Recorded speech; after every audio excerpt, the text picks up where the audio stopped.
Hi everyone, this is Ravi Shuru. Welcome back in my channel. तो बच्चा, आज हम लोग इन्वायरमेंट चैप्टर पढ़ने वाले हैं। ठीक है, क्लास 10th का एग्जामिनेशन 2 तारीख को है और बच्चा एग्जामिनेशन से ठीक 3 दिन पहले ये मैं वीडियो बना रहा हूँ। आज 27 वेब है। ठीक है, और ये जो वीडियो होने वाला है 30 मिनट का बस वीडियो होने वाला है। 30 मिनट्स, 30 मिनट्स में मैं ये पूरा चैप्टर आपको अच्छे से समझा दूंगा। अगर आपके पास 30 मिनट है आज के दिन 27 तारीख को, तो प्लीज़ आप लोग इस वीडियो को पूरा देख लीजिएगा। इंपॉर्टेंट क्वेश्चन भी बताऊंगा कि क्या क्या कैसे कैसे सवाल आते हैं, और 30 मिनट में पूरा चैप्टर शुरू से लेकर लास्ट तक समझा भी दूंगा। तो बने रहिए बच्चा, वीडियो स्टार्ट करते हैं। ठीक है, टाइप टेबल, टेबल है कंटेंट का मतलब हम लोग क्या क्या पढ़ने वाले हैं इस पूरे 30 मिनट में। सबसे पहले स्टार्ट करेंगे बच्चा इकोसिस्टम से। ठीक है, उसका कंपोनेंट पढ़ेंगे, बायोटिक और एबायोटिक, उसका फंक्शंस पढ़ेंगे। देन फूड चेन के बारे में पढ़ेंगे हम लोग और फूड वेब के बारे में। देन आता है topic biomagnification, then ozone layer, and then management of waste, recycle reuse वाला। तो इकोसिस्टम और इन्वायरमेंट के बारे में सबसे पहले हमें पढ़ना है। तो ये आपको दिख ही रहा होगा, ये हमारी धरती है, इसमें घर है, इसमें धुआं है, इसमें मिट्टी है, इसमें पहाड़ है, घास है, सब दिखाई दे रहा है ना, पानी है। ठीक है, तो चलिए, इन्वायरमेंट क्या होता है बच्चा। बहुत ही बेसिक सा चीज़ है इन्वायरमेंट, जो हमारे आसपास है। ठीक है, जहां हम रहते हैं, हमारा सराउंडिंग, दैट इज इन्वायरमेंट। पढ़िए एक बार। Environment is the sum total of all the external factor, substances, living beings and conditions that surround a particular organism. Environment क्या होता है बच्चा? sum total of all the external factor, जितने भी external factor हैं उस सारे का सम टोटल। ठीक है, मतलब आप लोग समझ रहे होंगे कि किसका फैक्टर बोल रहा है। जैसे अगर हम लोग मान लीजिए रहते हैं, आप अभी जहाँ पे रह रहे हैं वहाँ पे क्या है, अभी आप जहाँ पे रह रहे हैं वहाँ का इन्वायरमेंट मतलब वातावरण कैसा है। ठीक है, तो जो आप जहाँ पे रह रहे हैं वो सराउंडिंग। जैसे हम लोग अगर भारत में रहते हैं, ठीक है, तो भारत में अगर आप लोग बिहार में हैं तो अभी थोड़ा सा ठंडा कम पड़ रहा है, बट वहीं पे आप शिमला चले जाएंगे तो अभी भी वहाँ पे ठंडा ही होगा। ठीक है, आप अगर जम्मू कश्मीर चले जाएंगे तो वहाँ पे ठंडा होगा, तो वहाँ का एटमोसफियर या इन्वायरमेंट, ठीक है, क्या हम लोग बोलते हैं, इन्वायरमेंट ठंडा है। ठीक है, तो इन्वायरमेंट मतलब बच्चा सम total of all the external factor, सारे एक्सटर्नल फैक्टर। ठीक है, चाहे वो लिविंग बींग्स हो या वो कंडीशन हो, ठीक है, जो उसको सराउंड करता है वो होता है इन्वायरमेंट। नेक्स्ट, इकोसिस्टम क्या है? ठीक है, इकोसिस्टम है बच्चा, जैसे अगर हम लोग जमीन पे रहते हैं तो हमारा इकोसिस्टम क्या होगा? पानी है, पानी पीते हैं ना हम लोग, आसमान है, हवा है, जो हम लोग हवा सांस लेते हैं। ठीक है, तो ये हमारा इकोसिस्टम है। अगर कोई इंसान पानी में रहता है तो उसका इकोसिस्टम क्या होगा? पानी। मतलब मान लीजिए रिवर में है तो रिवर में मिट्टी भी होता है तो सॉइल। ठीक है, मतलब जो इंसान जहाँ पे है वो इसका इकोसिस्टम है।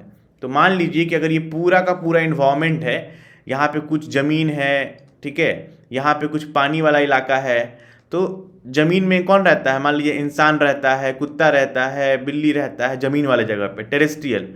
तो ये ज़मीन वाला क्या हो गया? एक इकोसिस्टम हो गया। पानी में मछली रहती है तो मछली क्या हो गई? एक इकोसिस्टम हो गई। मछली एक इकोसिस्टम में रहती है जहाँ पे वाटर होता है। ठीक है, तो एक अलग इकोसिस्टम है। तो इकोसिस्टम जो होता है इन्वायरमेंट का ही पार्ट है, छोटा सा।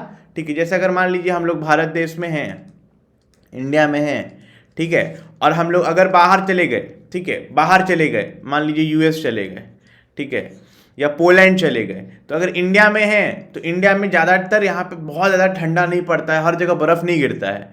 ठीक है, मतलब इन्वायरमेंट अगर हम लोग देखें इंडिया का, ठीक है, और यूएस का, ठीक है, या पोलैंड का, तो एकदम डिफरेंट होता है। इंडिया में मॉडरेट टेम्परेचर होता है और पोलैंड में, यूएस में ठंडा पड़ रहा है। ठीक है, तो एकदम अलग अलग इन्वायरमेंट है। ठीक है, बट अगर हम लोग इकोसिस्टम का बात करेंगे तो इंडिया में भी अगर कोई रहता है तो अपने घर में ही रहेगा, वही पानी पिएगा, वही सांस लेगा ऑक्सीजन। यूएस में भी उसी घर में रहेगा, वही पानी पिएगा, वही ज़मीन पे रहेगा, ठीक है, वही सांस लेता है ऑक्सीजन। ऐसा थोड़ा ना है कि यूएस में जाने के बाद कार्बन डाइऑक्साइड लेने लगता है।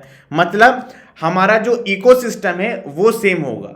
यूएस के में भी जो प्लांट्स होंगे उनका खाना बनाने का प्रोसेस फोटोसिंथेसिस ही होगा, और इंडिया में भी सेम होगा।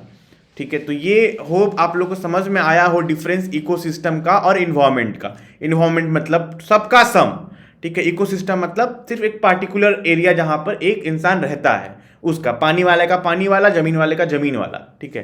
पढ़िए, ecosystem is a geographical area, एक जियोग्राफिकल एरिया है which consist of distinct biotic community and the physical factor both interacting and exchanging material between them, ठीक है। Exchanging material between them, living things और non living things दोनों जहां पर एक साथ रह रहे हो और एक साथ मटेरियल एक्सचेंज कर रहे हो। मतलब हवा क्या है, ऑक्सीजन क्या है, नॉन लिविंग थिंग्स है, बट फिर भी हम लोग लिविंग थिंग्स से सांस ले रहे हैं, ठीक है। तो ये इंटरेक्शन होता है बच्चा लिविंग और नॉन लिविंग के बीच, ठीक है। That is a ecosystem. Ecosystem का बच्चा यहाँ पे हम लोग कंपोनेंट देखेंगे, ठीक है। पहला होता है एबायोटिक एंड बायोटिक। बायोटिक मतलब होता है बच्चा लिविंग, ठीक है। एबायोटिक मतलब होता है नॉन लिविंग, ठीक है। तो एबायोटिक नॉन लिविंग में क्या हो जाएगा बच्चा, एक होता है क्लाइमेटिक, एक होता है इडाफिक। क्लाइमेटिक में क्या है, क्लाइमेट की वजह से, तो लाइट हो गया, रेनफॉल हो गया, टेम्परेचर हो गया, ठीक है। अब मिनरल्स हो गया, सॉयल हो गया, ठीक है, टोपोग्राफी हो गया। तो मेन यही समझो, नॉन लिविंग क्या है, कुर्सी टेबल सब क्या है, नॉन लिविंग ही है ना, ठीक है। लेकिन आप बेसिकली यहाँ पर ये आपको समझना है कि एक क्लाइमेट के वजह से नॉन लिविंग क्या हो सकता है। सोचो क्लाइमेट, तो बारिश हो रहा है, हाँ नॉन लिविंग है, बारिश लिविंग थोड़ी ना है, ठीक है। सनलाइट, जो लाइट आ रहा है क्या है, नॉन लिविंग है, ठीक है। जमीन नॉन लिविंग है, मिट्टी नॉन लिविंग है, मिनरल्स नॉन लिविंग है। लेकिन इंसान क्या है, लिविंग है, तो हम लोग बायोटिक के अंदर आएंगे। मछली क्या है, लिविंग है, हम लोग बायोटिक के अंदर आएंगे। प्लांट्स क्या है, लिविंग है, हम लोग बायोटिक के अंदर आएंगे। तो ऑटोट्रॉफिक में प्लांट्स और हेटरोट्रॉफिक में जानवर, ठीक है। इसमें डिकम्पोजर भी कहाँ आ जाएगा, बायोटिक में, लिविंग में, ठीक है।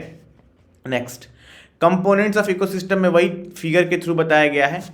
बायोटिक मतलब याद कर लीजिए भैया, बायोटिक मतलब क्या होता है, जल्दी जल्दी बताओ। लिविंग, दिखाई दे रहा होगा, मछली, टाइगर, ये कोई लड़का है, आरो है मान लीजिए, ये एलिफेंट है, ठीक है, ये बिल्ली है मान लीजिए, दीप्ति हो गई, ठीक है, ये एक और बिल्ली, मतलब जो भी है जानवर सब, ठीक है। तो लिविंग वाला बायोटिक। एबायोटिक, रेनफॉल, ठीक है, सूरज की रोशनी, ठीक है।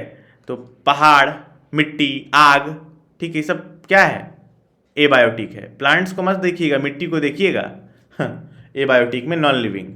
समझ में आ गया होगा। आगे आते हैं प्रोड्यूसर पे, ठीक है। हमारा नेक्स्ट टॉपिक है बच्चा प्रोड्यूसर, हमें समझना है क्या है। तो organism that produce their own food from simple inorganic substance such as water, sunlight and carbon dioxide are called producer. Producer मतलब प्लांट्स होता है, सिंपल सा बात। प्रोड्यूसर मतलब प्लांट्स, जो सारे जीव जंतु के लिए मेन प्रोड्यूसर है, जहाँ खाना बन रहा है, ठीक है। एग्जाम्पल ग्रीन प्लांट्स हो गया, ठीक है। तो ऑर्गेनिज्म, ऐसा ऑर्गेनिज्म दैट प्रोड्यूस, जो कि बना रहा है, देयर ऑन फूड, अपना खाना खुद से बना रहा है, ठीक है। किस चीज के हेल्प से, from simple inorganic substance. Simple inorganic substance क्या क्या है वो, जैसे वाटर, सनलाइट और कार्बन डाइऑक्साइड के हेल्प से। तो कौन खाना बनाता है, प्लांट्स। तो प्रोड्यूसर जो है अपना खाना खुद बनाता है, ठीक है, किसके हेल्प से, CO2, पानी, ठीक है, और मिनरल्स, कार्बन डाइऑक्साइड, सनलाइट के हेल्प से। और यही प्रोड्यूसर का जो खाना है वो कौन खाता है, कंज्यूमर। हम लोग हो गए कंज्यूमर। लॉयन क्या हुआ, शेर क्या हुआ, कंज्यूमर। बकरी क्या हुई, कंज्यूमर। तो organism that consume the food prepared by producer. हम लोग कौन सा खाना खाते हैं, हम लोग वो खाना खाते हैं जो प्रोड्यूसर खाना बना रहा है, ठीक है। एग्जाम्पल हर्बीवोरस, कार्निवोरस, ओमनीवोरस, ठीक है। नेक्स्ट, प्रोड्यूसर तो तुम लोग समझ ही गए, हर तरह का फल फूल, मतलब फूल पत्ती। कंज्यूमर, ठीक है, तो इसमें जानवर आ गया सब। कितना मस्त तरीके से समझ में आ रहा है। कंज्यूमर बच्चा, एक होता है प्राइमरी कंज्यूमर, एक होता है सेकेंडरी कंज्यूमर, ठीक है, एक होता है टर्शियरी। इधर का एरो थोड़ा सा गलती हुआ है भैया, ठीक है, इसको ठीक से बनाने दो। प्राइमरी, प्राइमरी के बाद यहाँ सेकेंडरी होगा। Primary consumer, secondary consumer, then last में टर्शियरी कंज्यूमर। तो दिमाग कंफ्यूज तो नहीं हो रहा है आप लोग का, ठीक है, कि कैसे है सर। तो एग्जांपल देके समझा दें। देखो, मान लो भैया ये है प्लांट्स, ठीक है। प्लांट्स को कौन खाया, प्लांट्स को कौन खाया, तो प्लांट्स को मान लो बकरी खाई, गॉट, ठीक है। तो गॉट क्या हुई हमारी, प्राइमरी कंज्यूमर, ठीक है। गॉट को कौन खाया, गॉड को मान लीजिए लॉयन खाया, तो लॉयन क्या हुआ, सेकेंडरी कंज्यूमर, ठीक है। जैसा बहुत सारा एग्जाम्पल है भैया, देखिए प्लांट से, प्लांट्स को कौन खा लिया? रैबिट। ठीक है, तो रैबिट क्या हुआ हमारा? प्राइमरी कंज्यूमर, जो सबसे पहले खाता हो प्लांट्स को, वो हुआ प्राइमरी। रैबिट को कौन खा लिया? ठीक है, प्लांट्स को रैबिट। ठीक है, रैबिट को कौन खा सकता है? जल्दी से यहाँ पे बता दो कौन खा सकता है, ऐसा बहुत सारा है। ठीक है, इसको चूहा खा लिया, प्लांट्स को चूहा खा लिया। ठीक है, कौन सा चूहा खाएगा जी? ठीक है, मान लीजिए ग्रास हॉपर खाया, ग्रास को। ठीक है, ग्रास हॉपर, तो ग्रास हॉपर क्या हुआ? प्राइमरी। फिर ग्रास हॉपर को कौन खाया? ग्रास हॉपर को मान लीजिए फ्रॉग खाया, तो फ्रॉग क्या हुआ? सेकेंडरी। फ्रॉग को कौन खा लिया? फ्रॉग को आप लोग मान लीजिए स्नेक खा लिया, तो स्नेक क्या हुआ हमारा? टर्शियरी। तो इस तरीके से primary, secondary, tertiary, consumer, consume करने वाला। ठीक है, ये तो हो ही गया है हम लोग का ना। अच्छा, टाइप ऑफ इकोसिस्टम, चलिए, एक होता है नेचुरल इकोसिस्टम, एक होता है आर्टिफिशियल। तो नेचुरल में क्या होगा? टेरेस्ट्रियल, जो हम बता रहे थे आप लोग को भैया, जमीन वाला। जंगल क्या है? जमीन है। ग्रास लैंड, डेजर्ट क्या है? रेगिस्तान, जमीन है। पानी वाला, एक्वाटिक, मैरीन और फ्रेश वाटर। ठीक है, मैरीन में क्या आ जाएगा भैया? तो रिवर आ जाएगा। और फ्रेश वाटर में क्या आएगा? लेक का पानी, पॉन्ड का पानी। लेक और पॉन्ड का पानी फ्रेश वाटर है, और मैरीन मतलब खरा पानी कौन सा होगा? रिवर का पानी। ठीक है, आर्टिफिशियल और मैनमेड, नेचुरल हो गया ये। नेक्स्ट, PYQ सवाल आया था बच्चा, why do not clean ponds और lakes but an aquarium need to be cleaned, explain. तो बच्चा ये सवाल है कि जैसे मछली एक्वेरियम में भी रहती है ना, तो उसको हम लोग को साफ करना पड़ता है, और पॉन्ड और तालाब में जो मछली रहती है, ठीक है, उसको साफ करना नहीं पता है। हम लोग सोचो इतना बड़ा सा रिवर है, उसको थोड़ी ना साफ करेंगे, या लेक है, पॉन्ड है, उसको थोड़ी ना साफ करते हैं, बट एक्वेरियम को साफ करते हैं। तो इसका जवाब लिखा हुआ है बच्चा ये। ठीक है, पिछले PYQ का सवाल है, आया हुआ है। ठीक है, तो इसका जवाब हम लोग खुद से देख लो, क्यों? क्योंकि एक्वेरियम क्या है? उसमें हम लोग मछली को खाना देते हैं, नेचुरल प्रोसेस नहीं हो रहा है उसमें। मछली को खाना देते हैं, छोटा छोटा गोली। ठीक है, तो मछली खाना खाती है, फिर मछली अपना वेस्ट जो निकालती है सब उसमें पड़ा रहता है, तो उसको हम लोग क्या करना पड़ता है? उसको हम लोग को साफ करना पड़ता है, क्योंकि एक्वेरियम में डिकम्पोजर नहीं होता है। ठीक है, बट अगर लेक है, तो लेक तो नेचुरल है ना, तो उसमें क्या है? डिकम्पोजर भी है। मगर मछली कुछ गंदा कर रही है खाना खाने के बाद, तो डिकम्पोजर क्या कर रहा है? डिकम्पोज कर दे रहा है उसको। यही बात लिखा है, aquarium is an example of incomplete artificial ecosystem. In aquarium the uneaten food as well as waste, uneaten मतलब जो हम लोग दाना दे रहे हैं, सारा तो मछली नहीं खा लेती है, कुछ दाना छोड़ देती है, तो वो अनइटेन फूड हो गया। और खाने के बाद मछली जो वेस्ट निकाली है, तो वो वेस्ट हो गया। ठीक है, वो पानी के साथ क्या करता है? मिक्स हो जाता है, एंड उसको हम लोग फिर साफ नहीं कर पाते हैं, due to the lack of decomposer, खुद से साफ नहीं हो पाता है। दैट्स वाई, ठीक है, हम लोग को जरूरत पड़ता है उसको साफ करने का, क्योंकि साफ नहीं करेंगे तो पानी को क्या बना देगी? वो टॉक्सिक, और फिर मछली वही पानी पिएगी, मर जाएगी। इसीलिए एक्वेरियम को हम लोग को साफ करना पड़ता है हरदम, रेगुलर इंटरवल पे। और बड़े वाले लेक को, रिवर को, जिसमें डिकम्पोजर नेचुरली होता है, उसको नहीं जरूरत पड़ता है साफ करने का। फंक्शन ऑफ इकोसिस्टम, इकोसिस्टम का क्या फंक्शन है? ठीक है, पढ़ लो भैया ये 3 पॉइंट जल्दी जल्दी। ठीक है, फिर हम लोग फूड चेन पे चलेंगे। इकोसिस्टम का फंक्शन क्या है? तो भैया जो प्रोड्यूसर है वो ग्रीन प्लांट्स होता है। वो क्या करता है? With the help of mineral, sunlight, ठीक है, और ज़मीन से जो ये मिनरल ले रहा है वो, सूरज से जो सन की रोशनी ले रहा है वो, ठीक है, build up complex organic matter. वो क्या बनाता है? एक कॉम्प्लेक्स ऑर्गेनिक मैटर, जिसका नाम क्या है? ग्लूकोज, C6H12, ठीक है, O6। ठीक है, ये तो शुगर का हो गया ना, कुछ C12H22O11 स्टार्च बनाता है। The animal eat up plants, animal क्या करता है? प्लांट्स को ईट करता है। यही जो प्लांट्स बनाया ये अपना खाना, ठीक है, तो एनिमल क्या करेगा? प्लांट्स को खाएगा, and other animal as food. So the energy is transferred from plants to animals. ठीक है, मतलब प्लांट अपना खाना बनाया, कैसे बनाया? सूरज की रोशनी से, ज़मीन से मिनरल लेके। अब ये प्लांट को कौन खा लिया? एनिमल। तो जब एनिमल खाया बालक, तो ये प्लांट्स का जो एनर्जी है वो कहाँ गया? ट्रांसफ़र हुआ एनिमल में, किसके थ्रू? फूड के थ्रू। और जब प्लांट्स और एनिमल्स मर जाता है, ठीक है, जब प्लांट्स और एनिमल्स मर जाता है, देन डिकम्पोजर जो होता है, इंसान मर गया तो इंसान को क्या करेगा? ज़मीन में या दफना देते हैं कई लोग, और फिर डिकम्पोजर क्या करता है? उसको डिकम्पोज करता है, फिर वहाँ से क्या निकलता है? मिनरल्स। तो ये सवाल भी आया हुआ है, हम आपको बताते हैं। अब समझ में आ गया क्या ये बताना चाहता है। ये बताना चाहता है कि हम लोग का जो एबायोटिक कंपोनेंट होता है ना, एबायोटिक, उसका जो प्रोसेस होता है वो साइक्लिक प्रोसेस के थ्रू जाता है। साइक्लिक प्रोसेस कैसे? सबसे पहले मान लीजिए कि ज़मीन के अंदर यहाँ पे क्या लिखा है, मिनरल हम लोग लेते हैं कहाँ से, सॉइल से, ठीक है। तो मिनरल क्या है, एबायोटिक चीज़ है, ठीक है। मिनरल प्लांट्स लिया ना, मिनरल कौन लिया, पौधा, प्लांट्स। अब प्लांट्स को कौन खाया, एनिमल, ठीक है। प्लांट्स को कौन खाया, एनिमल। एनिमल क्या हुआ, मर गया, तो उसको कौन डिकम्पोज कर दिया, डिकम्पोज कर दिए। डिकम्पोजर क्या किया, डिकम्पोज कर दिया। एक बार डिकम्पोज हो गया फिर क्या बन जाएगा, वो अपने आप मिनरल बन जाता है डिकम्पोज होने के बाद। तो मिनरल से शुरुआत किए थे और मिनरल ही मिल गया, मतलब एबायोटिक से शुरुआत किए थे, एबायोटिक ही मिल जाएगा। तो साइक्लिक प्रोसेस है, इसलिए देख लीजिए, ठीक है। तो ये सवाल भी आया था कि एबायोटिक कैसा होता है, तो साइक्लिक। यहाँ पे वही फंक्शन करके दिया हुआ है कि फंक्शन क्या है इकोसिस्टम का। तो जहाँ से शुरू करेंगे, बोलते हैं ना मिट्टी से, मतलब मिट्टी से पैदा हुए हैं और मिट्टी में ही मिल जाएंगे शरीर मिट्टी में मिल जाता है। फिर मतलब मिनरल से प्लांट्स में गया, प्लांट्स को एनिमल खाए, एनिमल मर गए, फिर ज़मीन में दफना दिया, ज़मीन में दफनाने के बाद डिकम्पोजर डिकम्पोज करे उनको, और वो मिट्टी का फर्टिलिटी बढ़ा देते हैं, न्यूट्रिएंट्स बढ़ा देते हैं, मिनरल्स मिट्टी को दे देते हैं वापस। Next, food chain. Food chain क्या है बालक, जो खाना ट्रांसफ़र हो रहा है ना, मतलब एनर्जी जो ट्रांसफ़र हो रहा है उसको सिंपल वे में दिखाने का एक तरीका है फूड चेन, ठीक है। कैसे, प्लांट्स को एनिमल खाता है, फिर एनिमल को दूसरा एनिमल खाता है, तो यही इसको दिखाने के तरीके को क्या बोलते हैं, फूड चेन। हु इट वोम, कौन किसको खा रहा है।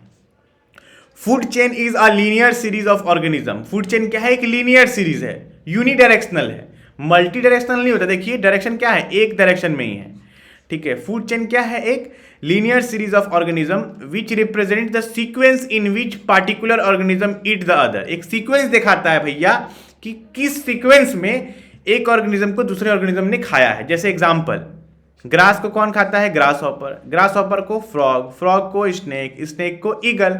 अब फिर से पूछेंगे ये क्या हुआ हमारा, प्रोड्यूसर, ये क्या हुआ, प्राइमरी कंज्यूमर। याद रखिएगा भैया, प्राइमरी कंज्यूमर, बार बार बता रहे हैं। ये क्या हुआ, सेकेंडरी कंज्यूमर, खाने वाला है ना ये लोग, तो सेकेंडरी कंज्यूमर। ये क्या हुए, टर्शियरी कंज्यूमर। ये क्या हुआ हमारा, primary, secondary, tertiary, quaternary consumer, ठीक है। तो इस तरीके से मैक्सिमम 4 तक ही आ सकता है, क्योंकि ज़्यादा नहीं जा सकते हैं, ये भी सवाल में आता है, वो 10% एनर्जी लॉस के कारण। ये ज़्यादा ऐसा नहीं हो सकता है, 1 2 3 4 5 ऐसा ज़्यादा टॉपिक लेवल पे नहीं बढ़ सकते हैं। तो ये है बच्चा फूड चेन, देख लो। प्रोड्यूसर है ना यहाँ पे, ग्रास, ग्रास को कौन खाया, ग्रास हॉपर, ग्रास हॉपर को, ठीक है, सेकेंडरी कंज्यूमर रैबिट या चूहा, ठीक है। फिर उसको, चूहा को स्नेक, स्नेक को ईगल या हॉक, फाइनल कंज्यूमर है ये।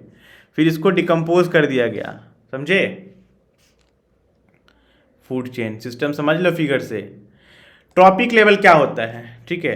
तो ट्रॉपिक लेवल फिगर बनाया हुआ है जी, हाँ फिगर बनाया है, ठीक है। Trophic level, it is the position of an organism occupies in the food chain, each link in the food chain represents one trophic level. मतलब ये बताता है पोजीशन कि कौन सा ऑर्गेनिज्म कहाँ पे है, ठीक है, ट्रॉपिक लेवल में। जैसे सबसे नीचे ग्रास है, ठीक है, कौन सा ट्रॉपिक लेवल है। पेड़ पौधा क्या है, प्रोड्यूसर होता है ना, प्रोड्यूसर। तो ये कौन सा ट्रॉपिक लेवल है, ये है बच्चा ट्रॉपिक लेवल 1, ठीक है।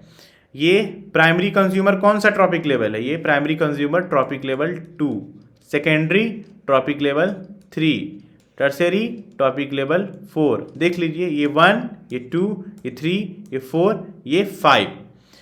एक बक्सा एक ट्रॉपिक लेवल को दिखा रहा है, दूसरा बक्सा दूसरे ट्रॉपिक लेवल को दिखा रहा है, तीसरा बक्सा तीसरे ट्रॉपिक लेवल को दिखा रहा है। ट्रॉपिक लेवल क्या होता है भैया, तो ये पोजीशन दिखाता है ऑर्गेनिज्म का, ठीक है, कि ऑर्गेनिज्म फूड चेन में कौन सा जगह अपना रिप्रेजेंट कर रहा है। Each link in the food chain represents one trophic level. हर एक लिंक, जैसे अगर यहाँ भी बात करें हम लोग, ठीक है, तो ये कौन सा ट्रॉपिक लेवल है, 1, ये 2, ये 3, ये 4, ये 5। हर एक लिंक क्या शो कर रहा है, एक ट्रॉपिक लेवल। ये एक ट्रॉपिक लेवल का, ये दूसरा ट्रॉपिक लेवल है। तो इसी को यहाँ पर फिगर के थ्रू भी बना के बताया गया है। होप समझ में आ गया होगा ट्रॉपिक लेवल, ठीक है। अब हम लोग बच्चा यहाँ पे है 10% का लॉ ऑफ एनर्जी लॉस, ठीक है। तो 10% एनर्जी लॉस क्या बोलता है, तो ये जो है प्रपोज्ड बाय रेमंड लिंडमैन इन 1942 में इसको रेमंड लिंडमैन जी ने बताया था। वैसे तो ये सवाल कभी नहीं आएगा कि किसने बताया था, कब बताया था, बट देख लिया आप लोगों ने, ठीक है। अब अकॉर्डिंग टू दिस लॉ, इस लॉ के अकॉर्डिंग 10% एनर्जी का क्या होता है, ट्रांसफर होता है हमेशा एक टॉपिक लेवल से नेक्स्ट टॉपिक लेवल पे। टॉपिक लेवल तो समझ गए आप लोग। जैसे टॉपिक लेवल क्या दिखाता है, मतलब एक एनिमल या एक ऑर्गेनिज्म का पोजीशन बताता है फूड चेन के अंदर कि क्या पोजीशन है। अगर टॉपिक लेवल 2 है मतलब पोजीशन क्या होगा कि प्लांट्स के बाद इसको सबसे पहले खाने वाला चीज प्राइमरी कंज्यूमर है ना। देखिए 1 2 में कौन सा है जी, प्राइमरी कंज्यूमर होता है, समझ गए ना। टॉपिक लेवल पोजीशन दिखाता है फूड चेन के अंदर। तो अब 10% एनर्जी लॉस का मतलब है कि मान लीजिए यहाँ पे 1000 kg है, तो 1000 kg का केवल 10% ही एनर्जी यहाँ पे गया, ठीक है। 10% एनर्जी का ही केवल ट्रांसफर हो पाता है। तो 1000 का 10% कितना होता है, 1000 का 10% कितना हुआ, 10 इंटू 100, तो केवल 100 ऊपर गया। अब 100 का 10%, 100 का 10% कितना हो, केवल 10, ऊपर 10 ही केवल गया। 10 का 10%, 10 का 10% क्या हुआ, केवल 1, तो 1 ही ऊपर गया। तो जैसे जैसे हम लोग ट्रॉपिक लेवल में ऊपर जाएंगे वैसे वैसे 10% का क्या होगा, लॉस होगा। और अच्छे से फिगर बनाया है, हाँ यहाँ पर देखिए प्लांट्स है, ठीक है। प्लांट्स में मान लीजिए 10 जूल का एनर्जी है, यहाँ पे कितना है, 10 जूल। जब हम लोग नेक्स्ट यहाँ पे इसको डियर खा लिया, ठीक है, तो 10% ही एनर्जी क्या हुआ, ट्रांसफर हुआ। यहाँ से यहाँ कितना एनर्जी गया, 10 जूल का केवल 10%। तो 10 का 10% क्या होता है बताइए, परसेंटेज हटता है नीचे 100 आ जाएगा, 0 से 0, 0 से 0 क्या आया, 1 आया ना 1। तो देखिए केवल यहाँ पे 1 लिखा हुआ है, ठीक है। तो सॉरी यहाँ पे 1 लिखा हुआ है ये। तो अब ये डियर के पास कितना एनर्जी आया, केवल 1 जूल का एनर्जी आया है। अब 1 जूल में फिर से क्या होगा, 10% का लॉस हो जाएगा, 10% का ट्रांसफर होगा। फिर से यहाँ से यहाँ जाएंगे तो फिर से कितना एनर्जी जाएगा, केवल 10% ही एनर्जी जाएगा। तो फिर अब 1 का 10% कितना होता है, 0.1, ठीक है। अब यही बात यहाँ पे भी एग्जाम्पल के तौर पे लिखा हुआ है, समझने की कोशिश करो एक बार, चाहे यहाँ समझा दें एक बार, चलिए यहाँ समझा देते हैं। देखो 100% एनर्जी था, 10% ही सिर्फ गया ना ऊपर। अब 10% का सिर्फ 10% गया तो 1, ठीक है। तो हमेशा एनर्जी कितना जा रहा है वहाँ, 10%। एनर्जी कितना जा रहा है, 10%। एनर्जी कितना जा रहा है, 10%। नीचे वाले ट्रॉपिक लेवल का सिर्फ 10% ही ऊपर जा पा रहा है, ठीक है। हर ट्रॉपिक लेवल पे 10% जा रहा है। एग्जाम्पल यहाँ पर दिया हुआ था बालक, ये अगर 1000 जूल है तो 1000 जूल का 10% कितना होता है, 100 ऊपर गया। अब 100 जूल का 10% सिर्फ 10 का 10% सिर्फ 1 जूल। तो सबसे ऊपर जो है ना जानवर है उसके पास सबसे कम एनर्जी पहुंचा, इसीलिए ये ज़्यादा ट्रॉपिक लेवल अब 4 के बाद 5 या 6 नहीं होता है। क्यों, क्योंकि जितना ऊपर चढ़ जाएंगे उतना कम एनर्जी ऊपर जाएगा। तो भाई इंसान को जिंदा रहने के लिए कुछ तो मिनिमम एनर्जी चाहिए ना, इसीलिए 1 मतलब मैक्सिमम हम लोग क्वाटरनरी ट्रॉपिक लेवल पे रुक जाते हैं, ठीक है। तो समझ गए होगे तुम लोग ना, अब कोई दिक्कत नहीं है ना भैया। चलिए आगे बढ़ते हैं। 10% एनर्जी कंप्लीट हो गया, ठीक है। PYQ में एक सवाल आया था कि फॉलोइंग फूड चेन प्रोड्यूसर यानी प्लांट्स के पास कितना एनर्जी था, 8000, ठीक है, 8000। How much energy will be third and fourth topic level. Third और फोर्थ, मान लीजिए ये प्रोड्यूसर है, ये क्या हुआ हमारा, फर्स्ट नहीं, ये हुआ फर्स्ट टॉपिक लेवल, ये सेकेंड, ये थर्ड, ये फोर्थ। तो क्या पूछा है, थर्ड और फोर्थ। कभी भी काउंटिंग इसको 1 मत कर देना गलती से, 1 यही है प्रोड्यूसर, ठीक है। तो ये सेकेंड और थर्ड और फोर्थ, थर्ड और फोर्थ बताना है आपको, थर्ड और फोर्थ, ठीक है। तो कैसे करिएगा जी, इसके पास कितना है, 8000। 8000 का 10% कितना होगा, 10% में 100 नीचे आ जाता है, कितना होगा, 800। इसके पास सेकेंड पे कितना आया, 800।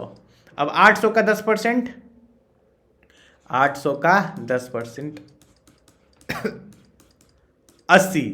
थर्ड के पास कितना आया 80, 80 का 10% 8, तो निकल गया ना जवाब। थर्ड और फोर्थ के पास 80 जूल और 8 जूल एनर्जी जा रहा है। पीवाई क्यू है, ऐसा ही सवाल आता है, इतना आसान आसान, घबराने का नहीं, ठीक है। फूड वेव, तो फूड चेन क्या है, सिर्फ एक यूनि डायरेक्शन शो करता है, but food web multiple direction. Food web is a network of interconnected food chain, network बनाता है भैया, ठीक है। नेटवर्क आप लोग देख लीजिए, ये देखिए नेटवर्क, मतलब सिंपल सा अगर बात किया जाए तो जैसे प्लांट्स है, ठीक है, तो प्लांट्स को तो बहुत लोग खा सकते हैं ना, कौन कौन खा सकता है प्लांट्स को, ठीक है। प्लांट्स को ग्रास हॉपर खा सकता है, और कौन खा सकता है प्लांट्स को, ठीक है। मान लीजिए कि प्लांट्स को खाया गया, रैट खा सकता है, ठीक है।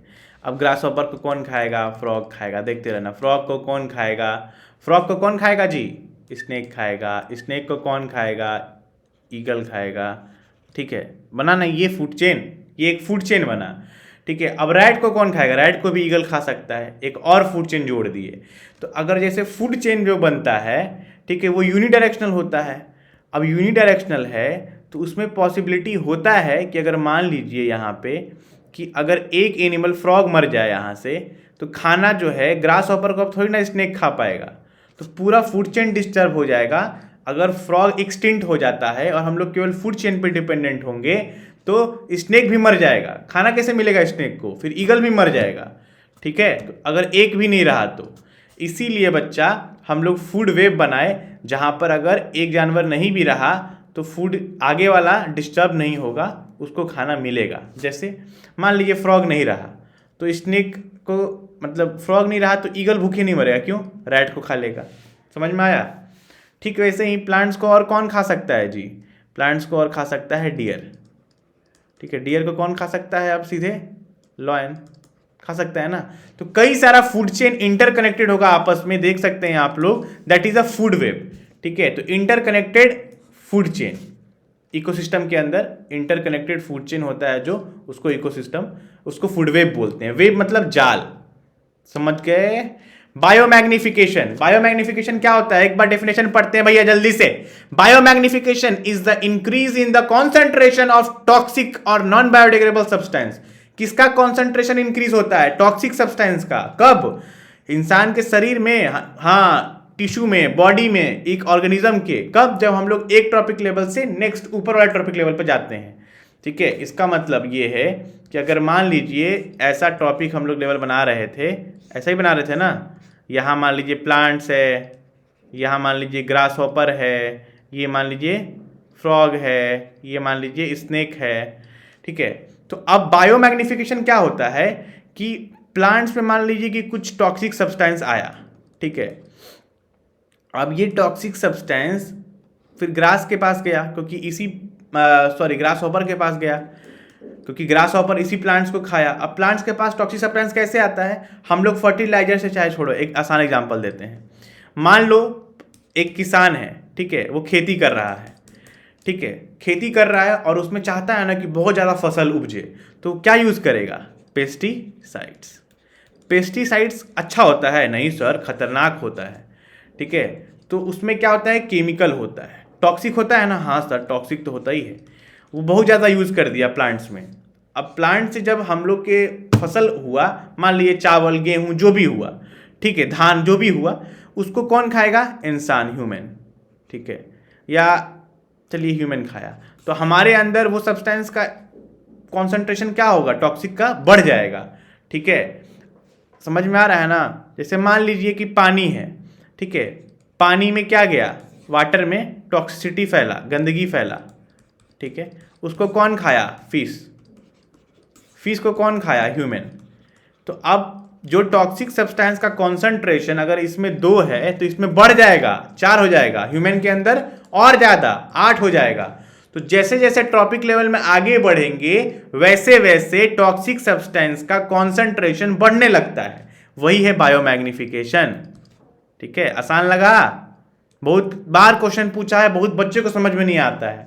तो increase in the concentration of toxic and non biodegradable substance, toxic और नॉन बायोडिग्रेडेबल सब्सटेंस का अमाउंट क्या होता है, कॉन्सेंट्रेशन का होता है, इंक्रीज होता है, किसके अंदर, ऑर्गेनिज्म के अंदर, कौन से ऑर्गेनिज्म के अंदर और कब? जब हम लोग मूव करते हैं एक ट्रॉपिक लेवल से आगे वाले ट्रॉपिक लेवल पे। एग्जांपल देके समझा दिया। Next, ozone layer. तो बच्चा ये हमारा धरती आप लोग देख रहे होगे, ट्रोपोस्फियर, स्ट्रेटोस्फियर, लेयर होता है बहुत सारा ऊपर की ओर, ठीक है।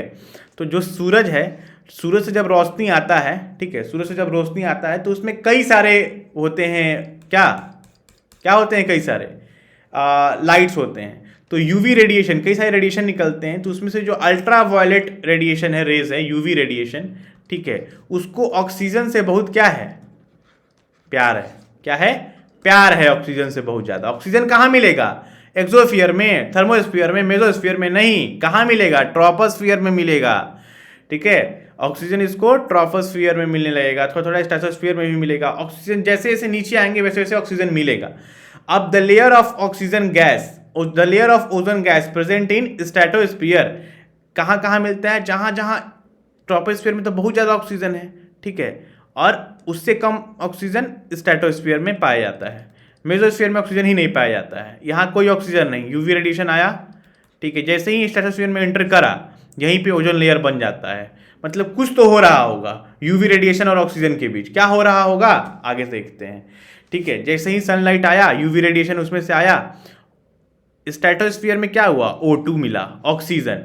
तो वो O2 को क्या करेगा? रेस O2 को ब्रेक डाउन कर देगा, किस में? सिंपल ऑक्सीजन में तोड़ देता है। देखिए ऑक्सीजन में तोड़ दिया, तो जैसे ही ये रेडिएशन निकला, यहाँ पे O2 है, O2 को ब्रेक कर दिया, 2O को ब्रेक कर दिया, क्या बना दिया? सिंगल O, ठीक है। अब ये सिंगल O ऑक्सीजन के मॉलिक्यूल से मिलके क्या बनाएगा? O3। देख लो तोड़ के, फिर से फिगर देखो, फिगर अच्छे से बनाया गया है। 2 ऑक्सीजन है, सनलाइट आया, ब्रेक हो गया, एक ऊपर चला गया और एक नीचे। अब ये ऑक्सीजन किससे मिला? O2 से मिला। तो O2 और O मिलके क्या बना दिया? ओजोन। क्या बनाया? ओजोन। यहाँ भी क्या बना? ओजोन। ये O2 है, ये O है, ठीक है। तो जो ऑक्सीजन पाया जाता है कहाँ?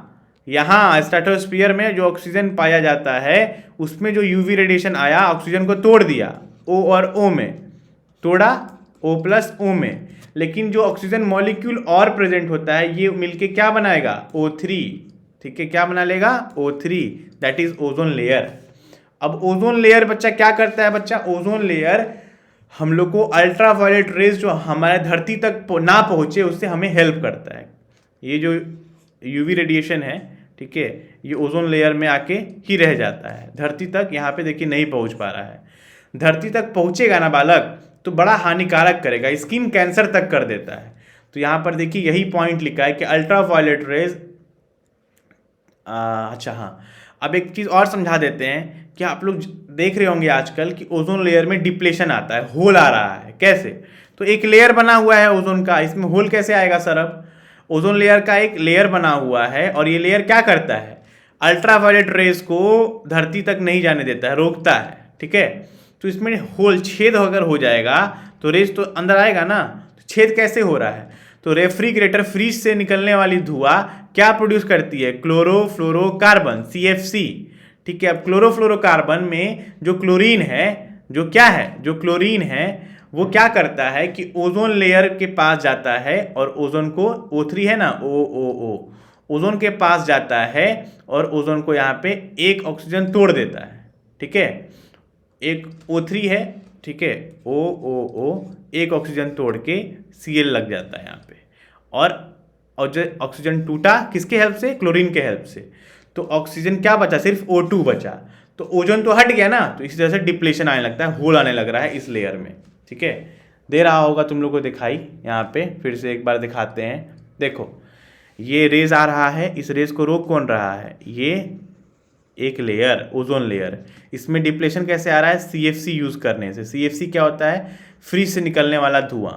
वो क्या करेगा? उसमें CFC में होता है क्लोरोफ्लोरोकार्बन, ठीक है। ये जैसे ये है क्लोरीन, ठीक है। अब क्लोरीन आगे बढ़ा, ये क्या बढ़ा? क्लोरीन आगे बढ़ा, आगे बढ़ेगा, ऑक्सीजन से रिएक्ट करेगा। क्या करेगा? ओजोन लेयर से रिएक्ट करेगा। 3 ऑक्सीजन है, तो एक को तोड़ देगा। तोड़ा तो ये 2 तो ऑक्सीजन रहा, और एक क्लोरीन और ऑक्सीजन बन गया, समझे? ब्रेक डाउन हो गया, तो ओजोन लेयर तो खत्म हो गया।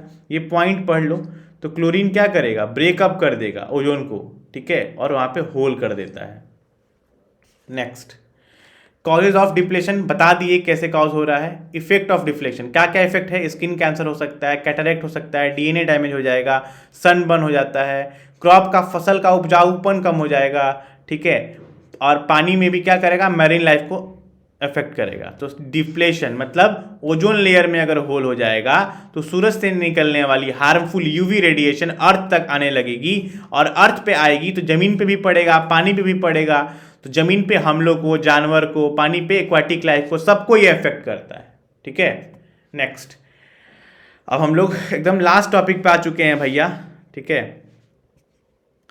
कि लास्ट टॉपिक है बायोडिग्रेडेबल वेस्ट मैनेजमेंट। तो बच्चा वेस्ट जो है उसको हम लोग कैसे मैनेज करते हैं। तो वेस्ट दो तरीके होता है, एक होता है बायोडिग्रेडेबल, एक होता है नॉन बायोडिग्रेडेबल, ठीक है, नॉन बायोडिग्रेडेबल। तो बायोडिग्रेडेबल मतलब क्या होता है, जो मिट्टी में घुल मिल जाए, और नॉन बायोडिग्रेडेबल मतलब प्लास्टिक जो ना घुले मिले, ठीक है। नॉन बायोडिग्रेडेबल मतलब जैसे एग्जांपल में प्लास्टिक जो डिकम्पोज ना हो पाए, ठीक है। और बायोडिग्रेडेबल में क्या आ जाएगा, बायोडिग्रेडेबल में ऐसे चावल, सब्जी, सब क्या होता है, मतलब घुल मिल जाता है, ऐसे पेपर, ठीक है, डिकम्पोज हो जाता है ये वापस से। तो आप लोग यहाँ पर देख लीजिए बायोडिग्रेडेबल में क्या लिखा है, this can be broken down into simpler substances, simpler substances में हम लोग तोड़ सकते हैं। They can be recycle naturally, वो लोग रिसाइकल हो सकते हैं अपने आप naturally. This waste can made up of natural ingredients, ये नेचुरल इंग्रेडिएंट्स से बना होता है, ठीक है। जो बायोडिग्रेडेबल वेस्ट है वो नेचुरल इंग्रेडिएंट से बना होता है, ठीक है। They do not disturb ecological balance, वो इकोलॉजिकल बैलेंस को डिस्टर्ब नहीं करता है, मतलब नेचुरली हो रहा है, बायोडिग्रेडेबल है भैया। इसलिए तो हम लोग चाय पीते हैं किस में, पेपर के कप में पीते हैं ताकि वो बायोडिग्रेडेबल हो जाए। पहले प्लास्टिक के कप में पीते थे, जो प्लास्टिक बैन हो रहा है। एग्जाम्पल प्लास्टिक हो गया, काउडंग हो गया, ठीक है। नेक्स्ट, ये क्या करता है, ये ब्रेक डाउन होना बड़ा मुश्किल है सिंपलर सब्सटेंसेज में, ठीक है, ब्रेक डाउन नहीं हो पाता है, सिंपलर टूटता नहीं है ये माइक्रो ऑर्गेनिज्म के एक्शन से, मतलब डिकम्पोजर जो इस पर एक्ट नहीं कर पाता है, ब्रेक डाउन नहीं होगा। रिसाइकल होना बड़ा मुश्किल है नेचुरली, ठीक है, तो इसको ह्यूमन एफर्ट्स की वजह से रिसाइकिल किया जाता है एक दो बार, बट बहुत मुश्किल है। The waste are made up of synthetic material से बना होता है। They remain unchange chemically, non biodegradable है तो केमिकली क्या है, अनचेंज होता है। मोस्ट ऑफ द टाइम वो लोग नेचर को क्या करते हैं, बैलेंस को डिस्टर्ब करते हैं, ठीक है, और बहुत लंबे समय तक वो इन्वायरमेंट में रहते हैं, बहुत लंबे समय तक। प्लास्टिक तुम जमीन कभी कभी खेलने वक्त साफ करोगे तो मिट्टी के अंदर से निकलता है प्लास्टिक, बहुत पुराना पुराना। अगर छठ घाट जाते हैं तो छठ घाट में जब आप लोग अपना घाट बनाते हैं तो उसमें से भी प्लास्टिक निकलता है। तो प्लास्टिक बैग, सिंथेटिक फाइबर, ये सब, इसको हम लोग क्या कर सकते हैं भैया, कैसे मैनेज करा जाए। तो हम लोग इसको मैनेज कर सकते हैं इन सारे प्रोसेस से। कैसे रिड्यूस करेंगे, रीयूज़ करेंगे, रिपेयर, रिसाइकल, रिकवर, डिपोज, ठीक है। तो रिसाइकल मतलब बार बार उसको यूज़ करते रहो, ठीक है, बार बार उसको यूज़ करते रहो। आपके यहाँ मोहल्ले में आता होगा बेचो लोहा टीना प्लास्टिक के जूता चप्पल, वो क्या करता है, रिसाइकिल ही तो करता है ले जाके, ठीक है। रीयूज़ कर सकते हैं हम लोग, जैसे मान लो हम लोग ऐसे तो रीयूज़ करते हैं, हम लोग एक बोतल लिए, ठीक है, अब उस बोतल को हम लोग पानी पी के फेंक देते हैं, ठीक है, तो हम लोग उसका रीयूज़ कर सकते हैं। वो जलने वाला बात नहीं कर रहे हैं, ख़राब क्वालिटी का, अच्छे क्वालिटी का बात कर रहे हैं, ठीक है। तो रीयूज़ कर सकते हैं, उसका रीयूज़ कर सकते हैं, किसी और चीज़ में, सजावट के सामान में यूज़ कर सकते हैं, या किसी भी और चीज़ में उसका यूज़ को रिड्यूस कर सकते हैं। प्लास्टिक के यूज़ को हम लोग कम कर सकते हैं, इन्वायरमेंट फ्रेंडली बनने का ये सब उपाय है, ठीक है। तो होप चैप्टर खत्म हो गया बच्चा, आपका चैप्टर 30-35 मिनट में खत्म हो गया होगा मोस्ट प्रोबेबली। अगर पसंद आया होगा तो अपने दोस्तों के साथ शेयर करिएगा। इसका इंपॉर्टेंट क्वेश्चन मैं आपके साथ ग्रुप में शेयर कर दूंगा और आप लोग बोलिएगा तो वीडियो भी बना दूंगा, ठीक है। तो मेरा कोशिश यही है कि ज़्यादा से ज़्यादा चैप्टर हम कंप्लीट करा पाएँ 3 दिनों के अंदर। अगर पसंद आ रहा हो, समझ में आ रहा हो तो काफ़ी अच्छा बात है। अगर अभी तक भी कोई नहीं पढ़ा है तो ये वीडियो उसके लिए बहुत हेल्पफुल होगा, ठीक है। तो वीडियो को लाइक और शेयर जरूर कर दीजिएगा। मिलते हैं अगले वीडियो में, तब तक के लिए bye bye, take care, see you.